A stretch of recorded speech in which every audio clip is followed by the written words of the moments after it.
Welcome to the first virtual healthcare conference. This is truly a historic week with the release of the 21st Century Cures Act. We felt that it was really important for the members of the healthcare community to come together, given the new rules and the dealings with the coronavirus. We hope everyone's families are safe at home or while they're working from home. And we can't thank our speakers enough and the exhibitors for participating. We lined this up in very short order. We have excellent speakers from world-class organizations.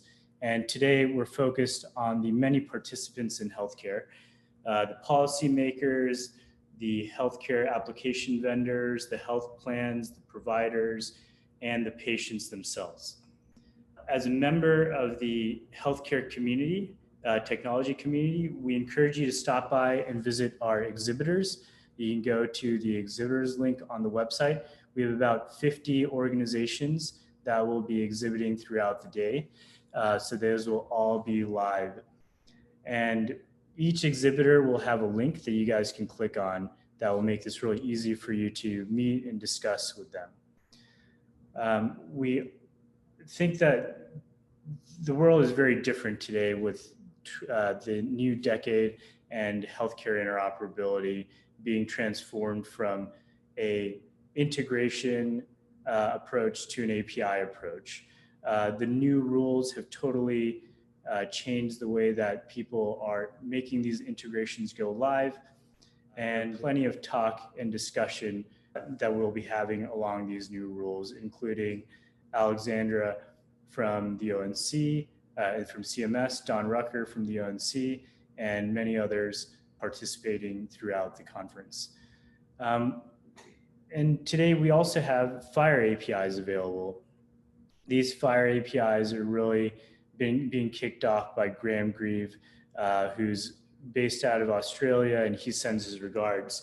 So we wanted to thank Graham and the many others in the HL7 community that have really gathered to put FHIR into the regulations in the US, but also make it a worldwide use case and implementation. And it's not just the technologists that are adopting this. We also have payers, providers, pharma companies, government bodies that are all gathering around to make this data interoperable. And there are new trends in the industry that are essentially making this data necessary.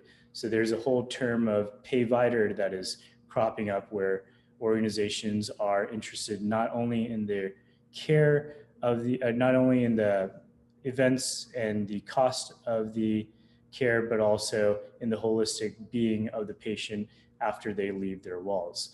And in those cases, there is an incentive for these organizations to know what's happening outside their walls. So as healthcare interoperability improves, we're seeing that app developers, health systems, payers, pharma companies, et cetera, need to know what's happening at the patient after discharge. And a lot of that is becoming driven by the patient's right of access, especially under the new rules. And to summarize very briefly, these new rules are requiring patients to make available, to have access to their data via API for any app of their choice. So the EHR systems are already working very hard to make that available. We've been working with very closely with all of them, including Epic, Cerner, Allscripts, Meditech, Athena, ECW, and they've truly dedicated their engineering teams and their technology teams to make this happen. In addition to that, regulations just released Monday this week are asking payers to also make their data available to members via APIs and via applications.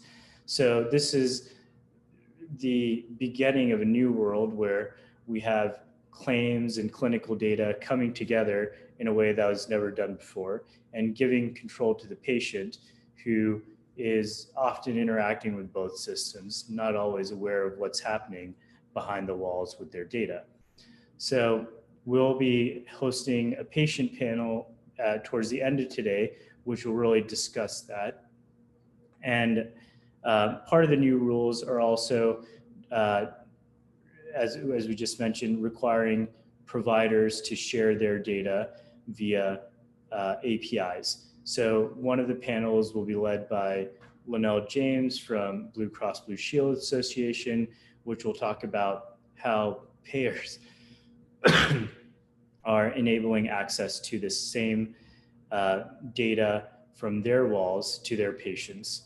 And you can imagine that in the near future, with hundreds of applications interacting with this data, you will have a set of them building applications that combine the claims and clinical data under one app that allow the patient to go, between organizations without having to deal with nuances of the different standards that data is stored in.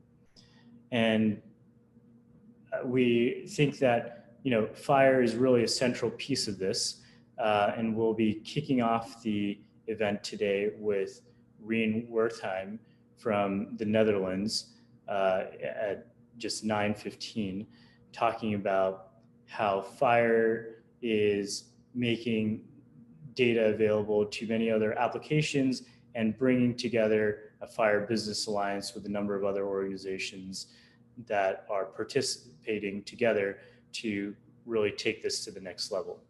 And among those organizations, we also have many tech companies that are already deeply involved in this as well. This is not just being done in a vacuum of healthcare interoperability. It is a broad phenomenon that Google, Apple, Microsoft, Amazon, many other organizations are also deeply embedded in. And we believe that it's going to be the confluence of all these organizations coming together while keeping the patients, providers, health systems, and payers in mind, to really make this used and useful for the broad community. The other point that I wanted to make is that a lot of this was obviously set in motion by people who had their pulse on the policy side, as well as the policymakers themselves. And some of the regulatory effort started with the Argonaut project, with which Anish and others, including Miki Tripathi and Ken Mandel, really helped push out into the real world and create a coalition of the willing. So we really wanted to thank the people that are crossing the chasm of private enterprises and public policy to bring those worlds together and really make this all happen. We wanted to also mention some of the companies that will be exhibiting specifically. There are organizations that include pharma companies, they include payers, they include providers themselves, they include AI chatbots, we have blockchain companies, we have patient centered applications as well. There's all kinds of organizations that are really interacting with healthcare data that we're trying to bring together through this.